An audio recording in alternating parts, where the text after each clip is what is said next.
Hi உறவுகளே, இப்போ நான் உங்ககிட்ட ஒரு கேள்வி கேட்க போகிறேன். அதுக்கு நீங்கள் எப்படி எடுத்துக்கிட்டாலும் சரி, அது கொஞ்சம் உங்களுக்கு ஒரு என்னடா இப்படி கேட்குறாங்களே நினைப்பீங்க. ஒரு நாளைக்கு எவ்வளோ தண்ணி குடிக்கிறீங்கன்றது இப்போ ஒரு விஷயங்க நம்ம உடம்புக்கு. இன்னொரு விஷயம் என்னன்னு சொல்லிட்டேங்களா, ஒரு நாளைக்கு எத்தனை முறை நீங்கள் டாய்லெட் போவீங்க, இது தாங்க கேள்வி. இது கேட்டால் உங்களுக்கே சிரிப்பு வருது இல்லைங்களா? இல்லை ஒரு மாதிரி ஐயோச்சே அப்படின்ற மாதிரி தோணுதா?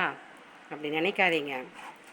ஒரு நாளைக்கு நாம் எத்தனை முறை டாய்லெட் போகிறோமோ அந்த அளவுக்கு நம்ம உடம்பு ஆரோக்கியமாக இருக்கும். நோய் நொடியெல்லாம் நம்மக்கிட்ட வராதுங்க.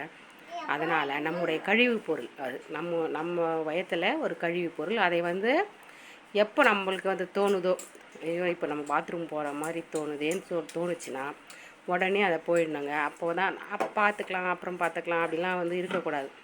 அதனால் முடிஞ்ச வரைக்கும் ஒரு நாளைக்கு 3 முறையோ 4 முறையோ நீங்கள் வெளியே போகிறத பாருங்கள். அப்போது நம்ம உடம்பு ரொம்ப ஆரோக்கியமாக இருக்கும்.